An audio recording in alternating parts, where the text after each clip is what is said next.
कहीं न कहीं बीएसपी धरना प्रदर्शन आंदोलन माननीय कांसीराम साहब की सोच से विपरीत जाती हुई दिख रही है।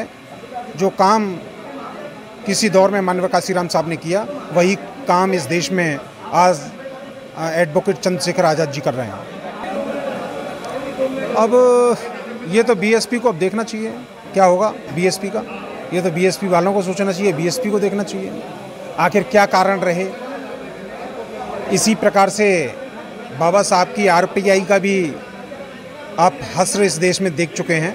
मैं चाहूंगा कि प्रदेश के अध्यक्ष और सुनील कुमार चित्तौड़ जी उनका पटका पहनाकर स्वागत करेंगे।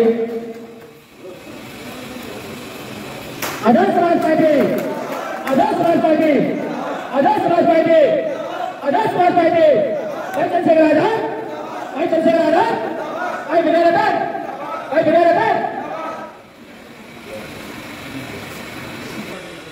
तो दोस्तों, आज़ाद समाज पार्टी का बढ़ता हुआ परिवार आज हमारे साथ मौजूद है। पूर्व बीएसपी के पूर्व जिलाध्यक्ष जी मौजूद है हमारे साथ। तो हम जानने का प्रयास करेंगे आखिर क्या रहा राष्ट्रीय पार्टी में, जो कि पूर्व जिलाध्यक्ष होने के बाद आज़ाद समाज पार्टी ज्वाइन की। सर स्वागत है आपका। सर, आज़ाद समाज पार्टी में ज्वाइन करने का क्या कारण रहा, जबकि राष्ट्रीय पार्टी है बीएसपी? समाज के मुद्दों को लेकर जो संघर्ष भाई चंद्रशेखर आज़ाद जी कर रहे हैं, जैसा कि माननीय कांसीराम साहब ने 1984 में बहुजन समाज पार्टी के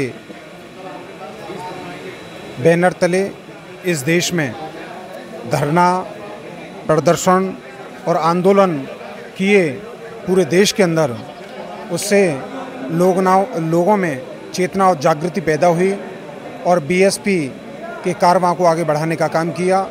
कहीं न कहीं बीएसपी धरना प्रदर्शन आंदोलन माननीय कांसीराम साहब की सोच से विपरीत जाती हुई दिख रही है।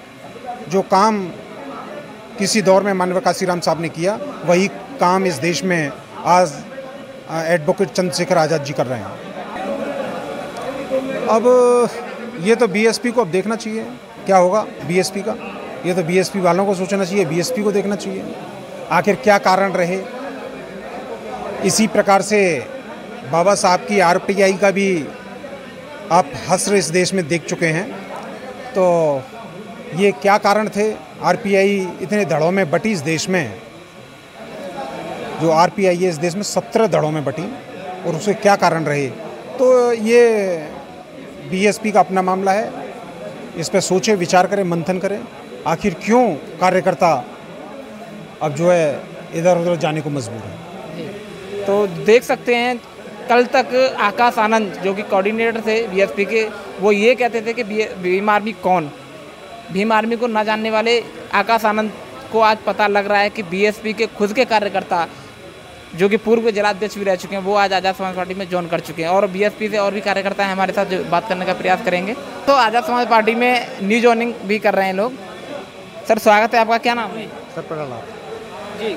आज़ाद समाज पार्टी में ज्वाइनिंग की आज आपने, आपको कैसा महसूस हो रहा है आज़ाद समाज पार्टी ज्वाइन करने के बाद? बहुत अच्छा महसूस हो रहा था और जिसके काम से हम बहुत प्रेरित हैं, इसलिए हमने ये ज्वाइन की। क्या कारण है आज़ाद समाज पार्टी ज्वाइन करने का, जबकि नई पार्टी है अभी? तो ये जो आज़ाद पार्टी के जो मिस्टर चंद्रशेखर एडवोकेट जी हैं, उनका संघर्ष देख के, उनकी विचारधारा देख के, जो ज़मीन पे वो काम कर रहे हैं, जिस तरह दलितों पिछड़ों की आवाज़ उठा रहे हैं, इनसे बहुत प्रेरित हुए हैं। उन्होंने हमको मतलब ऐसे मोड़ पर ला खड़ा करते, हम बहुत अच्छे लगते हैं। तो लग रहा है कि भीम आर्मी आज़ाद समाज पार्टी आज जो है बहुजन समाज के लिए एक वरदान के रूप में उभर के आ रही है। बिल्कुल आएगी, बिल्कुल एक वरदान ही एक समझ लीजिए। आज आपने भी ज्वाइन किया है सर? जी हाँ। क्या विचारधारा है आपको बहुजन समाज को लेकर? बहुजन समाज को लेकर ये है कि भाई चंद्रशेखर जी आज़ाद जी जो हैं, हमारी सारी समाजों को लेकर के कार्य करते हैं, जो कि अभी विधानसभा में बहुत अच्छी तरह से बोल रहे हैं। और जहाँ भी कोई अत्याचार होता है किसी भी समाज के उस पर, तो चंद्रशेखर जी जाते हैं। तो इसलिए हमें बहुत अच्छा लगा, इस वजह से हम इस पार्टी में ज्वाइन हुए जी।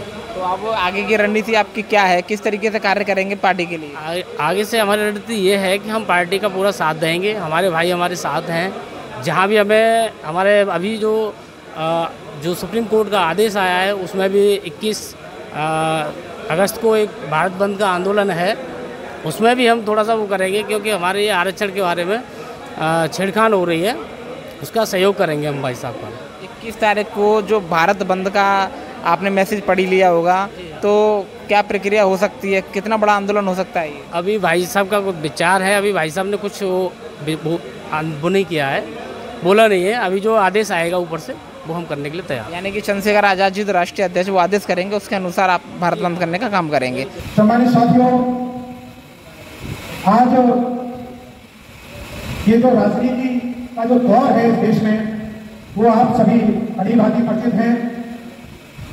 क्या इस देश में अभी हाल ही में सुप्रीम कोर्ट का एक फैसला आया है। सम्मानित साथियों, ये बहुत ही विषादनीय विषय है, ये चिंतनीय विषय है। ये सब क्यों हो रहा है? सम्मानित साथियों, परम पूज्य बाबा साहब डॉक्टर अम्बेडकर ने सन 1932 में स्वतंत्र लेबर पार्टी का गठन किया और परम पूज्य बाबा साहब डॉक्टर अम्बेडकर ने अपने जीते जी उसको खत्म किया। सम्मानित साथियों, उसके बाद आरपीआई का गठन हुआ, परंतु वो बाबा साहब ने नहीं किया था। ऐसा हम लोग मानते हैं, पढ़ते हैं कि आरपीआई को बाबा साहब ने बनाया था, ये बाबा साहब ने आरपीआई का गठन नहीं किया था। लेकिन वो आरपीआई भी बाबा साहब के जाने के बाद यहाँ कई धड़ों में बटी और माननीय कांशीराम साहब जब महाराष्ट्र में नौकरी के दौरान ये देख रहे थे कि आरपीआई का काम चल रहा है, तो उस कार्य से नहीं थे और उन्होंने देखा कि इनकी कोई काम करने का लक्ष्य नहीं है, कोई दिशा नहीं है, और उन्होंने इधर आकर के उत्तर प्रदेश में शुरुआत की, दक्षिण भारत में उत्तर भारत में शुरुआत की। और माननीय कांशीराम साहब ने कहा भी था कि जिस महाराष्ट्र में उन महारों में डॉक्टर अम्बेडकर पैदा हुए, उन महारों ने बाबा साहब डॉक्टर अम्बेडकर की बात को नहीं माना, लेकिन उत्तर प्रदेश के चमारों ने बाबा साहब डॉक्टर अम्बेडकर की बात को माना है। तो सम्मानित साथियों, आप धन्य हैं कि समय समय पर इस मिशन और मूवमेंट को समझकर आगे बढ़ाने का काम करते रहे हैं। जब 18 मार्च 1956 को परम पूज्य बाबा साहब डॉक्टर अम्बेडकर आगरा की धरती पर आए तो उन्होंने कहा था कि मुझे मेरे समाज के उन पढ़े लिखे लोगों ने धोखा देने का काम किया है जिनके लिए मैंने अपना पूरा जीवन कुर्बान कर दिया। सम्मानित साथियों, वो सब बातें क्यों कही? बाबा साहब बहुत दुखी थे, अपने जाने से चंद समय पहले आगरा की धरती पर आए और ये उद्गार पेश किए। लेकिन उसी बात को आधार बनाते हुए परम पूज्य बाबा साहब डॉक्टर अम्बेडकर ने सबसे पहले यहाँ पढ़े लिखे कर्मचारियों को एकजुट करके इकट्ठा करके इस देश में वाम सेना का गठन किया और उसी के तहत बाद में बहुजन समाज पार्टी बनाने का काम किया। लेकिन सम्मानित साथियों, जैसा कि मैंने पूर्व में बताया कि स्वयं बाबा साहब डॉक्टर अम्बेडकर ने लेबर स्वतंत्र पार्टी को खत्म करने का काम किया और आरपीआई वो कई घरों में कर दी। लेकिन सम्मानित साथियों,